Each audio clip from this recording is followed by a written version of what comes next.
Morning dear. अभी तक के क्लास में हम लोगों ने देखा है कि विद्युत द्विध्रुव में इलेक्ट्रिक फील्ड कैसे निकालेंगे और इलेक्ट्रिक पोटेंशियल कैसे निकालेंगे, यही सब हम अभी क्लास में कवर कर रहे हैं। आज का जो पॉइंट होगा हमारा वह इलेक्ट्रिक पोटेंशियल से रिलेटेड है, विद्युत विभव से रिलेटेड है, जो कि हम इलेक्ट्रिक डायपोल में निकालेंगे। ठीक है, देखिए हमारा आज का टॉपिक जो है, पहले इसको समझ लेते हैं, फिर हम और आगे बातें डिस्कस करेंगे। अभी हमारा टॉपिक जो चल रहा है वह विद्युत द्विध्रुव के कारण विद्युत विभव हम पढ़ रहे हैं। इसके अंतर्गत आज हमारा तीसरा पॉइंट होगा। इससे पहले दो पॉइंट हम लोग कवर कर चुके हैं। अब तीसरा पॉइंट हमारा है विद्युत द्विध्रुव के किसी बिंदु पर विद्युत विभव। ठीक है, electric potential at any point of electric dipole. मैं आर और थीटा के बारे में बाद में बात करूंगा। ठीक है, कि आर और थीटा क्यों लिखा हुआ है। विद्युत द्विध्रुव के किसी बिंदु पर विद्युत विभव आपको कैसे ज्ञात करना है, इसके बारे में आज हम लोग डिस्कस करेंगे। इसके लिए एक्सप्रेशन निकालेंगे। ठीक है, फाइनल इक्वेशन निकालेंगे कि क्या होगा। ठीक है, अभी आपको पता है कि इलेक्ट्रिक पोटेंशियल जो है, विद्युत विभव जो है, वह किसी पॉइंट पे बोल रहा है निकालने के लिए। इससे पहले दो लेक्चर में हम लोगों ने क्या देखा कि एक अक्ष पे कितना निकलेगा और फिर निरक्ष पे कितना निकलेगा, ये हम देख चुके हैं। ठीक है, अक्ष पे कितना निकला था, वह electric potential V equal to K into P by R square निकला था, और निरक्ष पे कितना निकला था, 0 निकला था, आपको याद होगा। ठीक है, आज तीसरे पॉइंट पे हम बात करेंगे कि electric potential at any point of electric dipole क्या होगा। ठीक है, तो आइए स्टार्ट करते हैं कि हम इलेक्ट्रिक पोटेंशियल कैसे निकालेंगे। बोला गया है कि किसी बिंदु पे आपको लेना है। अब की बार ना तो अक्ष पे पॉइंट को लेना है, ना ही इक्वेटोरियल पॉइंट निरक्ष पे पॉइंट को लेना है। पॉइंट को कहाँ लेना है, तो पॉइंट को हमको किसी भी पॉइंट पे लेना है, कोई आर्बिट्री पॉइंट लेकर के। तो आइए सबसे पहले विद्युत द्विध्रुव बनाते हैं। ठीक है, सबसे पहले हम क्या करेंगे, विद्युत द्विध्रुव बनाते हैं। देखिए अच्छे से समझिएगा इस चीज को। ये हमारा विद्युत द्विध्रुव है। ठीक है, इस विद्युत ध्रुव में आपको पता है कि दो पोल होते हैं। ठीक है, एक पे माइनस क्यू चार्ज होता है और दूसरे पे प्लस क्यू चार्ज होता है। एक पे माइनस क्यू चार्ज, दूसरे पे प्लस क्यू चार्ज, मैग्नीट्यूड में समान होता है और निगेटिव दोनों अपोजिट नेचर के होते हैं। इसके बीच के पॉइंट को सेंटर बोलते हैं। इसके पॉइंट से बीच के पॉइंट को क्या बोलते हैं, केंद्र बोलते हैं। ठीक है, ये डायपोल का केंद्र कहलाता है और कोई भी दूरी इसी से मेजर किया जाता है। देखिए ये कहलाता है सेपरेशन ऑफ द पोल। ये ध्रुव का सेपरेशन है, मतलब दूरी है, दोनों पोल कितने दूरी से। इसको किससे डिनोट करते हैं, इसको 2a से डिनोट करते हैं। तो ये हमारा a हो जाएगा और ये भी हमारा a होगा। क्यों, क्योंकि ये हमारा O जो है इसका मध्य बिंदु है। ओके, अब बात अब आती है कि हमको कहाँ निकालना है, किसी बिंदु पर विद्युत विभव निकालना है। मतलब ये विद्युत विभव कहाँ होगा, किसी बिंदु विद्युत विभव निकालना, किसी बिंदु पर विद्युत विभव। इसका मतलब है कि हमको पॉइंट कहाँ लेना है, कहीं भी ले सकते हैं। तो हम ये पॉइंट ले रहे हैं। देखिए समझिए, यहाँ पे पॉइंट ले लिए। ठीक है, यही पॉइंट जो है हमारा अभी है, जहां इस पॉइंट को P बोल देते हैं और इसी जगह हमको क्या निकालना है, इलेक्ट्रिक पोटेंशियल निकालना है, विद्युत विभव निकालना है। किस पॉइंट पे, P पॉइंट पे। तो आपको एक चीज तो पता होगा कि इस पॉइंट का डिस्टेंस जो हम मेजर करेंगे, कहां से मेजर करेंगे, तो मेजर कहां से करेंगे, तो इसके सेंटर से, इलेक्ट्रिक डायपोल के विद्युत द्विध्रुव के केंद्र से मेजर करेंगे इसके दूरी को। तो ये दूरी हमारा कहलाएगा। ठीक है, इसी दूरी को हम R बोलते हैं। और चूंकि ये दूरी ये यहाँ एंगल बना रहा होगा, इसीलिए इसको हम थीटा एंगल से दिखा देते हैं। इसीलिए जो है इस किसी पॉइंट को हम आर और थीटा लिखते हैं। ठीक है, आर और थीटा के बारे में समझ में आ गया। आर हमारा क्या है, दूरी है, और थीटा क्या है, एंगल है। आर क्या है, पी बिंदु का दूरी है डायपोल के सेंटर से, और थीटा क्या है, ये दूरी जो डायपोल के साथ एंगल बना रहा है वो है। ओके, क्लियर है बात। हाँ, तो हम और समझते हैं इसमें, ठीक है। फिगर को आपको गौर से समझना है, अच्छे से देखना है कि किस तरह से हम स्टेप बाय स्टेप फिगर करते जा रहे हैं, ठीक है। इसमें बहुत ही इंपॉर्टेंट है फिगर, इसमें हमें ज्योमेट्री का यूज भी करना है। क्यों करना है वो सब हम अभी डिस्कस करेंगे। अब जो है, अब इसके बारे में हम थोड़ा सा लिख लेते हैं पहले, ठीक है। हम क्या लिख लेते हैं, देखिए हम लिख लेते हैं, माना कि विद्युत द्विध्रुव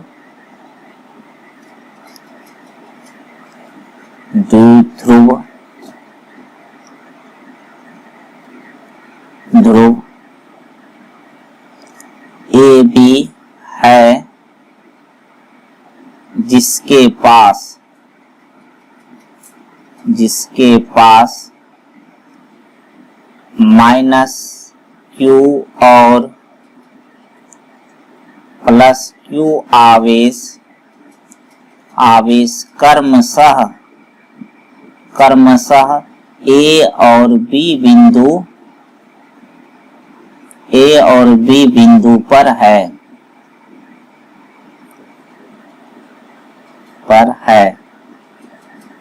जिसके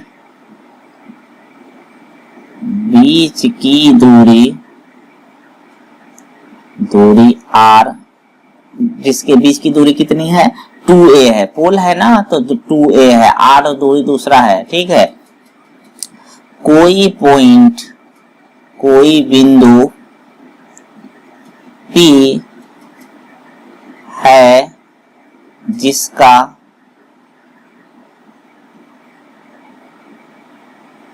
दूरी डायपोल के केंद्र से r है, r तथा एंगल तथा कोण लिख देते हैं हिंदी में, तथा कोण थीटा है, ठीक है। हमें P बिंदु पर विद्युत विभव ज्ञात करना है, हमें विद्युत विभव ज्ञात करना है। ओके, विभव का मान ज्ञात करना है। देखिए यही विद्युत विभव है जो हमें क्या करना है, ज्ञात करना है। समझ गए, आपको विद्युत विभव ज्ञात करना है। कहाँ पे, P पॉइंट पे। R और थीटा समझ में आ गए क्या है, R केंद्र से P की दूरी और थीटा ये एंगल बना रहा है डायपोल के साथ, ठीक है। आपको एक चीज पता है कि हमको जो है, अगर विद्युत विभव यहाँ पे चाहिए, अगर यहाँ पे हमें विद्युत विभव निकालना है, तो विद्युत विभव का मान दोनों चार्ज के कारण से होगा, माइनस क्यू चार्ज के कारण भी होगा और प्लस क्यू चार्ज के कारण भी होगा विद्युत विभव का मान, ठीक है। और विद्युत विभव एक अदिश राशि है, स्केलर क्वांटिटी है, इसीलिए इसका जो है सिंपल एडिशन होगा, ठीक है। फैक्टर एडिशन नहीं होगा, सिंपल एडिशन होगा, इसलिए इसका कैलकुलेशन इजी पड़ जाएगा हमको, ठीक है। लेकिन उससे पहले हमको क्या चाहिए, हमको विद्युत विभव ज्ञात करने के लिए चार्ज का मान तो पता है, दिया हुआ है कि माइनस क्यू और प्लस क्यू है, लेकिन इसका डिस्टेंस इस पॉइंट से अभी हमें ज्ञात नहीं है, तो ज्ञात करना पड़ेगा हमको इससे, और इससे दोनों से हमें प्लस क्यू से भी डिस्टेंस निकालना होगा और माइनस क्यू से भी डिस्टेंस निकालना होगा। और वो डिस्टेंस किसके टर्म में होगा, वह आर और थीटा के टर्म में होगा। ये बहुत इंपॉर्टेंट बात है, फिर से सुनिए मैं क्या बोल रहा हूं कि हमें P पॉइंट का डिस्टेंस निकालना है। किससे निकालना है, माइनस क्यू से डिस्टेंस निकालना है और प्लस क्यू से भी डिस्टेंस निकालना है। ओके, माइनस क्यू से भी निकालना है और प्लस क्यू से भी डिस्टेंस निकालना है, और ये डिस्टेंस जो है आर और थीटा के टर्म में होगा। किसके टर्म में होगा? आर और थीटा के टर्म में होगा। इसीलिए यहाँ पे मैं आर और थीटा को यहाँ पे दिखाया हूं, ठीक है। तो आपको ये बात क्लियर हो चुका है कि डिस्टेंस जो हमें निकालना है आर और थीटा के टर्म में निकालना है। अभी देखिए हम क्या करते हैं, अभी हम मान लेते हैं कि यहां से यहां तक का डिस्टेंस, यहाँ ए से पी का जो डिस्टेंस होगा वो हम मान लेते हैं ये हमारा आर है, ठीक है। ए और पी का डिस्टेंस को हम मान लेते हैं कि ये डिस्टेंस जो यहां से यहां तक डिस्टेंस है वो R1 है, ठीक है। उसी तरह से P और B का जो डिस्टेंस होगा ये प्लस Q है हमारा, इसके बीच का जो डिस्टेंस है वो हमारा R2 है, मान लिए हम, ठीक है। अब हमको क्या करना है, हमको जो है ये R2 है, ठीक है, ये R2 है, ये R1 है। अब पता हो गया ये R1 है, R2 है, लेकिन मैं क्या बोल रहा हूं आपको, हमको R1 और R2 किसके टर्म में चाहिए? आर और थीटा के टर्म में चाहिए। ही हमारा आर है और ये एंगल हमारा थीटा है, तो आर और थीटा के टर्म में हमें R1 और R2 चाहिए। तो अभी आगे का जो स्टेप है वो यही है कि हमको R1 और R2 आर और थीटा के टर्म में चाहिए, आर और थीटा के टर्म में चाहिए। बिल्कुल बात क्लियर हो रहा होगा आपको, ठीक है, आप अच्छे से समझ पा रहे होंगे। चलिए अब R1 और R2 का वैल्यू हम कैसे निकालेंगे, यही हमारा उद्देश्य है अभी। अब देखिए अभी आपको क्या करना है, ये जो लाइन आप देख रहे हैं यही P पॉइंट है ना आपका, ये P पॉइंट है। इस P पॉइंट से जो ये O की दूरी है इसको थोड़ा आप एक्सटेंड कर दीजिए, बढ़ा दीजिए। किधर बढ़ाइएगा? तो इसी के डायरेक्शन में बढ़ा दीजिए, ठीक है। ये चूंकि इधर आ रहा है, ठीक है, तो यही पॉइंट है हमारा। तो क्या करना है, ये चार्ज हो गया, ठीक ना, ये चार्ज है और इसके बीच का पॉइंट है ये, तो इसको हम क्या करते हैं, थोड़ा पीछे बढ़ा देते हैं। देखिए पीछे बढ़ा दिए, ठीक है, कोई दिक्कत नहीं है, इसको आगे एक्सटेंड कर दिए, बढ़ा दिए पीछे, समझिएगा बात को। क्या फायदा होगा ये भी आप ध्यान रखिएगा। इसको बढ़ाने के बाद एक काम और करना है कि यहां से जो है इस पे परपेंडिकुलर डाल दिए। क्या डाल दिए? परपेंडिकुलर, मतलब 90 डिग्री। यहां से यहां इस पे क्या किए, 90। इसका नाम रख देते हैं, ठीक है, इसका नाम क्या रख दें, इसका M नाम रख देते हैं, ठीक है, M रख दिए। अब ये चूंकि हमको यहां से A, अब इस ट्रायंगल में देखिए, किस ट्रायंगल में, ये 90 बन गए, AMO में देखिए, चूंकि ये एंगल थीटा है तो ये भी एंगल कितना हो जाएगा? आप कहेंगे कि ये एंगल कितना हो गया, आप कहेंगे सर ये एंगल थीटा हो गया, ठीक है। ये एंगल अगर थीटा है तो ये भी एंगल थीटा होगा। ज्योमेट्री का यूज है, पूरी तरह से ज्योमेट्री को आपको समझना है। अगर ज्योमेट्री समझ गए तो समझिए ये सॉल्व हो गया, कुछ नहीं है।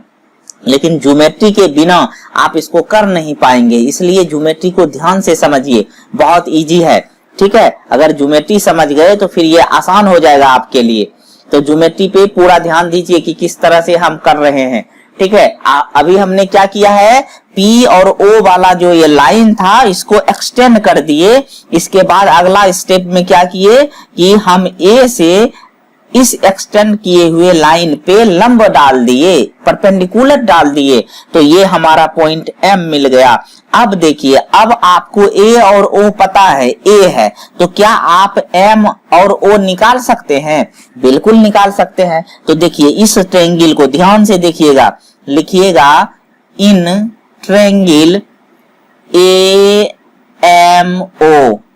AMO, इस ट्रायंगल में आपको निकालना क्या है, OM निकालना है। इस एंगल के लिए ये सामने का भुजा लंब, ये आधार और ये वाला कर्ण, AO कर्ण, MO आधार है। तो आधार और कर्ण में रिलेशन लाना है तो कौन सा निष्पत्ति यूज करेंगे, ट्रिगोनोमेट्रिकल फंक्शन कौन सा यूज करेंगे, cos थीटा वाला यूज करेंगे, ठीक है। cos थीटा ही क्यों यूज कर रहे हैं, साइन और टेन क्यों यूज नहीं होगा, क्यों? क्योंकि हमको अभी रिलेशन किस में चाहिए, आधार और कर्ण में चाहिए, इसीलिए हम अभी cos थीटा यूज करेंगे। तो cos थीटा बराबर क्या हो जाएगा, cos थीटा बराबर, यहाँ फिगर को ध्यान से देखिए, cos थीटा लिखना है आपको, आधार क्या हो जाएगा, OM डिवाइडेड बाय क्या हो जाएगा, OA।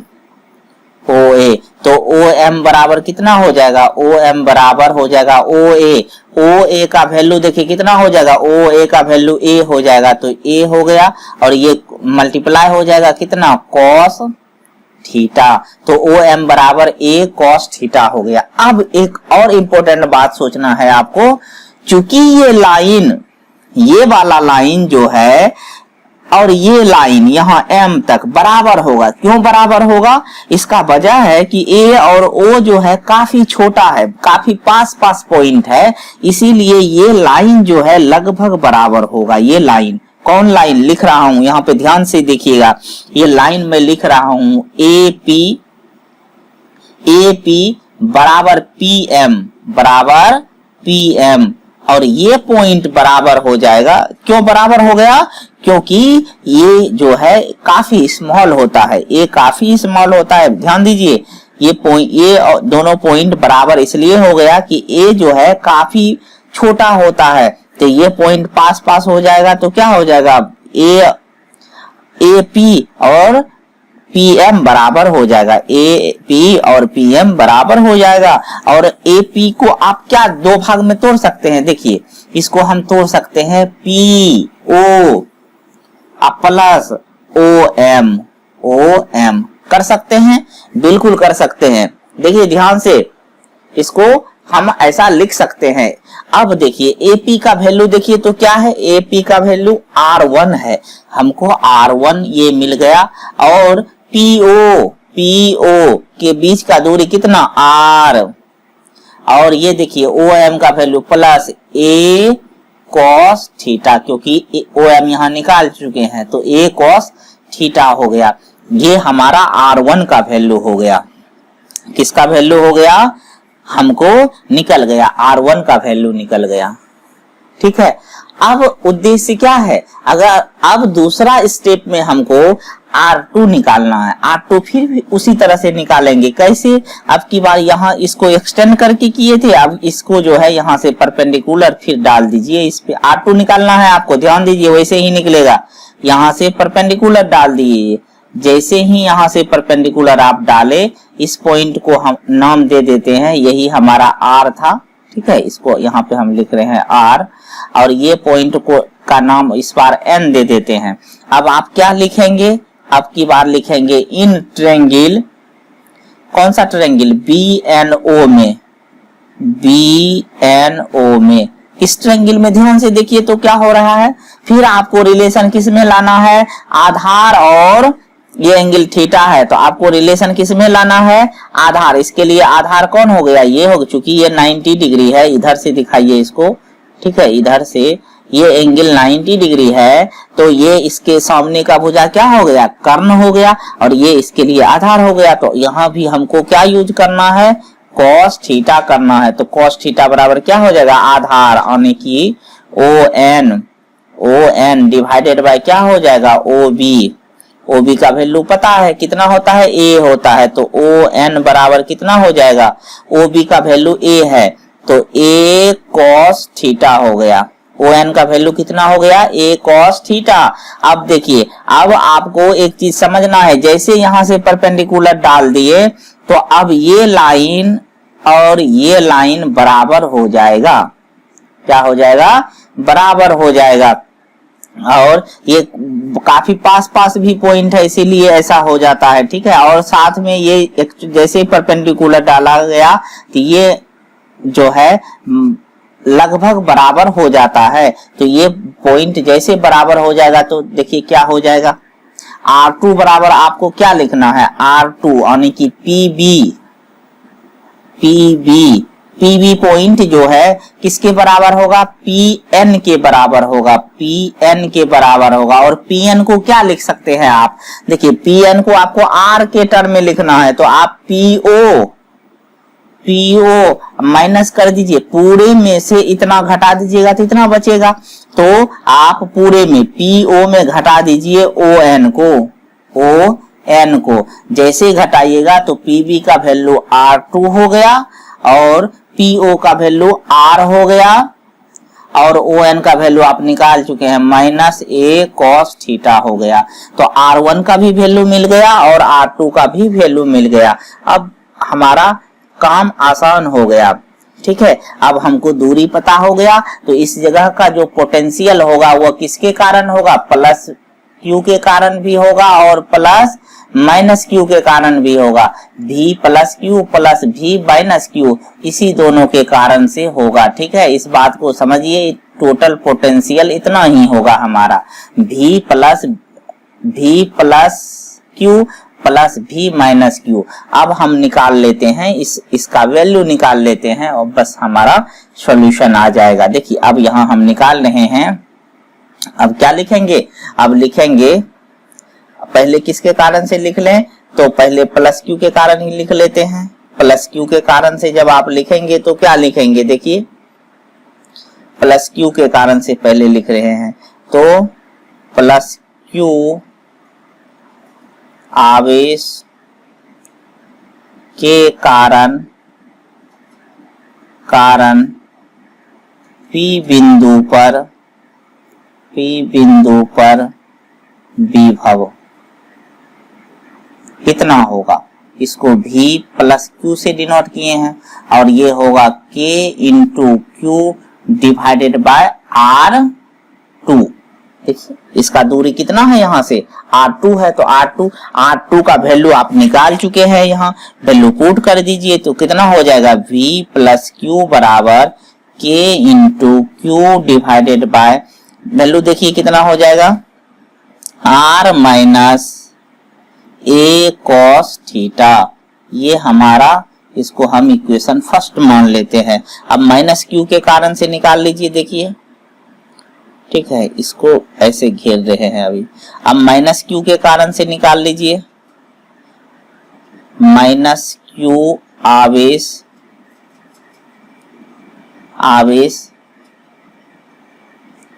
के कारण P बिंदु पर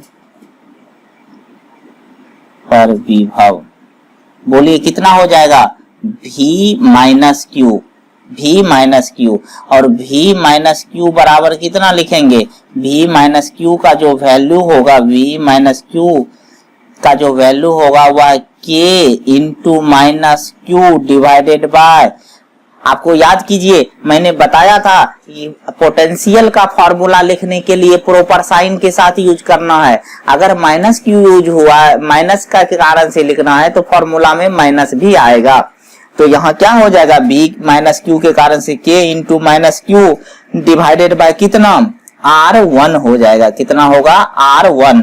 देख लीजिए आप, माइनस क्यू का डिस्टेंस यहाँ से R1 है, R1 का वैल्यू आप निकाल चुके हैं तो पुट कर दीजिए तो कितना हो जाएगा, V माइनस क्यू के कारण से जो होगा K माइनस पहले ले लेते हैं, Q डिवाइडेड बाय कितना हो जाएगा, R plus a cos theta. ये इक्वेशन सेकंड हो गया।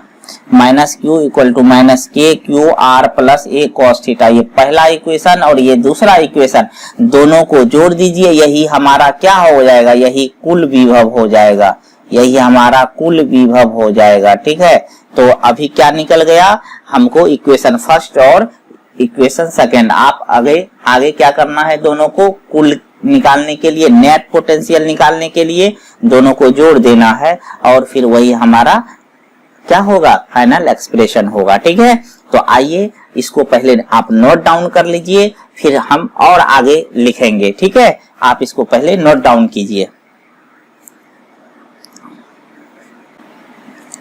तो आइए अब हमको क्या निकालना है, कुल विभव निकालना है, यही ना, हमको कुल विभव निकालना है, नेट पोटेंशियल निकालना है। कुल विभव बराबर V बराबर क्या हो जाएगा, V प्लस क्यू प्लस भी माइनस क्यू, दोनों का वैल्यू आप इक्वेशन फर्स्ट और इक्वेशन सेकंड में निकाल चुके हैं। तो v बराबर क्या हो जाएगा, देखिए v बराबर प्लस के कारण से कितना, तो के क्यू डिवाइडेड बाय प्लस के कारण से, तो ये R2 आता है, R2 का वैल्यू कितना निकला था हमारा r minus a cos theta. Equation first देखिए, तो ये फर्स्ट से देख करके वैल्यू पुट कर दीजिए और यहाँ फिर क्या हो जाएगा प्लस, किस क्या वैल्यू आया है, माइनस में आया है, तो minus k Q divided by कितना r plus a cos theta. ठीक है, तो v बराबर के Q divided by r minus a cos theta, अब माइनस क्या हो जाएगा के Q by r plus a cos theta. देखिए क्या हो गया, कॉमन आ जाएगा के क्यू कॉमन आ गया, बचा कितना 1 bye r minus a cos theta. कुछ नहीं है, सिंपल सा कैलकुलेशन है अब। ठीक है, आप अपने से भी कर सकते हो। ठीक है, बोर्ड देखने की जरूरत नहीं है आपको, आप अपने से आसानी से कर सकते हैं इसको। v बराबर के क्यू इंटू, देखिए बहुत आसान है, क्या लिख सकते हैं आप इसको r plus a cos theta into r minus a cos theta लिख सकते हैं, यही एलसीएम हो गया। ठीक है, अब यहां से जैसे डिवाइड इसको करेंगे, r minus a cos theta से इसको डिवाइड कीजिए तो बचेगा क्या, प्लस वाला वैल्यू बचेगा r plus a cos theta, minus क्या हो जाएगा r minus a cos theta हो जाएगा। बहुत सिंपल सा कैलकुलेशन है, ध्यान से देखेंगे। ठीक है, कुछ खास बात है नहीं। यहाँ से जैसे आप एक और स्टेप बढ़ेंगे तो के क्यू डिवाइडेड बाय क्या हो जाएगा r plus a cos theta minus r plus a cos theta. ठीक है, r square minus a square cos square theta. कौन सा फॉर्मूला यूज हो गया, a plus b into a minus b बराबर होता है a square minus b square, वही वाला फॉर्मूला यूज कर लिए। ठीक है, आसान सा कैलकुलेशन है। ठीक है, ये सब आपको पता होना चाहिए, मैथमेटिकल कैलकुलेशन है, इसलिए आप इसको अपने से कर सकते हैं। स्टेप आपको सिर्फ जानना था, जो था इसको इस डेरिवेशन में सबसे इंपॉर्टेंट चीज जो था वह R1 और R2 निकालना था, ज्योमेट्रिक कंस्ट्रक्शन से निकालना था, थोड़ा उसी में जो दिमाग लगाना था, बाकी कैलकुलेशन इजी है। ठीक है, यही स्टेप बढ़ेंगे फिर क्या हो जाएगा, देखिए बाकी सारा प्रोसेस उसी तरह का होगा, माइनस प्लस कैंसिल, तो अब ये दोनों जुट जाएगा। देखिए तो v बराबर क्या हो गया के Q into 2a cos theta divided bye कितना हो गया, डिवाइडेड बाय हो गया r square minus a square cos square theta. ठीक है, एक बात तो आपको पता होगा कि ए स्क्वायर कॉस स्क्वायर थीटा क्या हो जाएगा, नेग्लेक्ट हो जाएगा। क्यों, क्योंकि a जो है काफी छोटा होता है कंपेयर टू r के रिस्पेक्ट में, r के सापेक्ष में a बहुत छोटा होता है, जिस कारण से हम इसको नेग्लेक्ट कर सकते हैं। हमने आपको पहले ही बताया है कि अगर कोई छोटा पॉइंट, छोटा वैल्यू हो तो बड़े पॉइंट में घटाने या जोड़ने से कोई अंतर नहीं पड़ता है। ठीक है, लेकिन अगर आप इसको मल्टीप्लाई और डिवीजन में से हटाओगे तो अंतर पड़ेगा। ठीक है, वहां पे नहीं हटा सकते हैं इसीलिए, क्योंकि अंतर पड़ता है।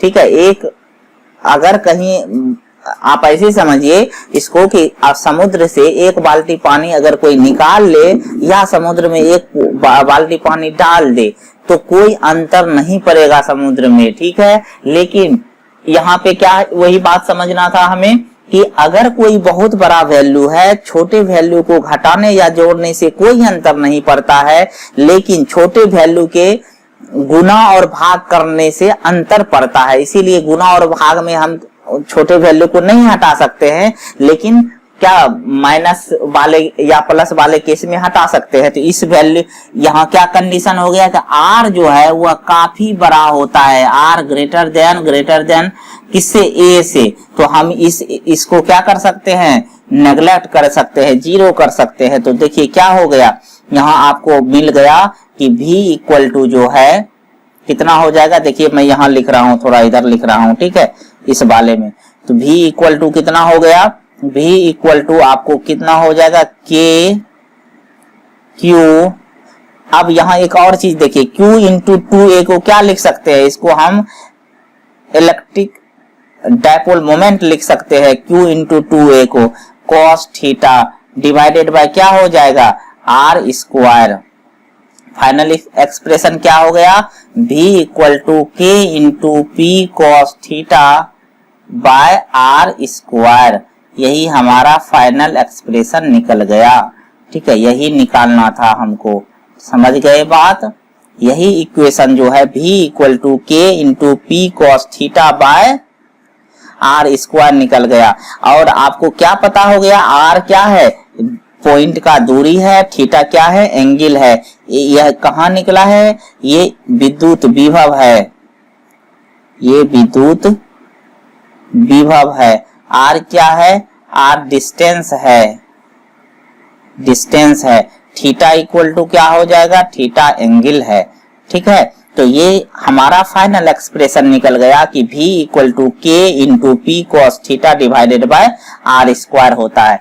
कब होता है ये, जब हम किसी पॉइंट पे निकालेंगे, r डिस्टेंस और थीटा एंगल लेकर के जब हम निकालते हैं तो फाइनल एक्सप्रेशन हमारा v equal to k into p cos theta by r square होता है। एक और चीज, इससे पहले पीछे आप दो केस देखे हैं, ठीक है, इसमें स्पेशल केस अभी हम लेते हैं। देखिए एक चीज आपको सीखने को मिलेगा यहाँ पे, ठीक है, आप पहले इसको नोट डाउन कीजिए अच्छे से। हम एक और चीज आपको समझाएंगे इसमें, ये आपको फॉर्मूला अब याद रखना है। मैंने स्टार लगाया है क्योंकि काफी इंपॉर्टेंट है, ऑब्जेक्टिव में कई बार पूछा गया है ये, ठीक है। इस पे न्यूमेरिकल भी अब बना सकते हैं आप, तो इसको याद रखना है और प्रोसेस भी याद रखना है कि ये किस तरह से डेराइव्ड हुआ है। ओके, तो आप इसको नोट डाउन कीजिए, फिर हम इसमें कुछ और बताते हैं आपको।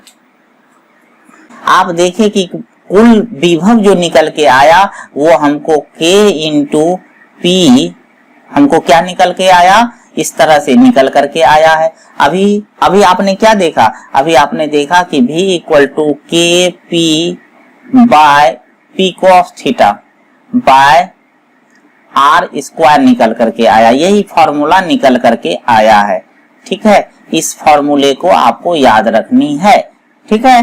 अब आपको कौन सा टर्म क्या है, इसको ऐसे भी लिख सकते हैं, इसको v equal to 1/4 pi epsilon naught p cos theta, ठीक है, बाय कितना लिख सकते हैं, r स्क्वायर, ऐसे भी लिख सकते हैं। सेम ही बात है, एक ही बात है, ठीक है। k बराबर कितना हो गया, 1/4 पाई एप्सिलॉन नॉट हो गया। ये अब स्पेशल केस लेते हैं, ठीक है, केस फर्स्ट। इसमें देखिए case first, when theta equal to 0, theta 0 ले लेते हैं। तो देखिए तो क्या होगा, तो v बराबर क्या हो जाएगा, के p cos 0 divided by r square. तो क्या हो गया, ये हो गया आपको, क्या हो गया, ये हो गया v equal to k p bye r square. देखिए ये निकल गया। ये कब निकला था, ये तब निकला था जब आप अक्ष पे कोई पॉइंट लिए थे, अक्ष पर किसी बिंदु पर, किसी बिंदु पर, ठीक है, अक्ष के किसी बिंदु, अक्ष के किसी बिंदु पर, अक्ष के किसी बिंदु पर, ठीक है। ये तब निकला जब अक्ष, यानी कि अगर थीटा 0 ले लिए, देखिए यहाँ थीटा को आप क्या कर दिए 0, तो इसका मतलब होगा कि कहाँ पॉइंट होगा, अक्ष पे। और आप ये दूसरा केस यही वाला था, ठीक है। अब देख, ये पहला केस हो गया, ये पहला केस चला, यानी कि इस तीसरे केस से हम पहला भी निकाल सकते हैं और दूसरा भी निकाल सकते हैं। देखिए केस सेकंड ले लीजिए, when theta equal to 90 degree, theta क्या हो जाए 90 डिग्री, तब क्या होगा, व्हेन मतलब जब, ठीक है, जब थीटा हमारा कितना हो जाए 90 डिग्री हो जाए, तब कितना होगा, v बराबर k p cos 90 divided by r square, देखिए क्या हो गया, cos 90 जीरो हो गया, तो k p by into zero divided by r square, तो क्या हो गया, जीरो हो गया। तो ये कब निकला था, ये भी जीरो निकला, यानी कि v इक्वल टू जीरो हो गया। और ये तब निकला था जब हमारा क्या था, निरक्ष पे पॉइंट था, निरक्ष के किसी बिंदु पर ऐसा निकला था। ठीक है, तो हम तीसरे पॉइंट जो कि हमारा किसी बिंदु पे था उससे हम अक्ष पे भी निकाल सकते हैं और उससे निरक्ष पे भी निकाल सकते हैं। तो हमारा फाइनल एक्सप्रेशन क्या निकला है, यही निकला है। ठीक है, यही दोनों हमारा क्या है, फाइनल एक्सप्रेशन है। इस टर्म में लिखिए या इस टर्म में लिखिए, बात एक ही है। तो कुल मिलाकर के आपको पता हो गया विभव के बारे में कि क्या हमने दोनों चीज कंप्लीट कर लिया, इलेक्ट्रिक पोटेंशियल भी कंप्लीट कर लिया और इलेक्ट्रिक फील्ड भी कंप्लीट कर लिया। 3 केस उसमें भी पढ़े थे, 3 केस इसमें भी पढ़ा। ठीक है, दोनों के फॉर्मूले में क्या डिफरेंस है, आप सारे फॉर्मूले को एक जगह कर लीजिए। ठीक है, 3 फॉर्मूला इलेक्ट्रिक फील्ड में, 3 फॉर्मूले कहाँ, इसमें इलेक्ट्रिक पोटेंशियल में। तो आपको टोटल 6 फॉर्मूले बने हैं यहाँ पे और सबको याद रखना है। ठीक है, तो ऐसा आपको करने से क्या होगा कि आसान लगेगा। न्यूमेरिकल बनाते समय ऑब्जेक्टिव पूछ दिया तो आपको ये सारी चीजें क्या लगेगा, आसान लगेगा जब सब एक जगह फॉर्मूले लिखे हुए होंगे। ठीक है, एग्जाम के टाइम में काफी हेल्पफुल होता है, न्यूमेरिकल बनाते समय हेल्पफुल होता है, ऑब्जेक्टिव बनाते समय हेल्पफुल होता है। तो आप करेंगे तो होगा। ठीक है, हमारी बातें सिर्फ सुनने से नहीं होगा, जब आप इसको करोगे तब होगा। ठीक है, इसलिए केवल वीडियो को सुनिए नहीं, इस कॉपी कलम लेकर के अपने से भी क्या कीजिए। ठीक है, तो ये हमारा एक्सप्रेशन निकल गया किसके लिए, विद्युत द्विध्रुव के किसी बिंदु पर विद्युत विभव का मान कितना होगा, ये हम ज्ञात कर चुके हैं। यही हमारा आज के टॉपिक का उद्देश्य था। तो आज हमको पता चल गया है कि v equal to k p cos theta by r square होता है। ये फॉर्मूला जो कि हमको विद्युत द्विध्रुव के किसी बिंदु पर विद्युत विभव का मान देता है, आर और थीटा एंगल पे। ठीक है, तो अभी आज का क्लास हम यहीं समाप्त कर रहे हैं। Thank you so much.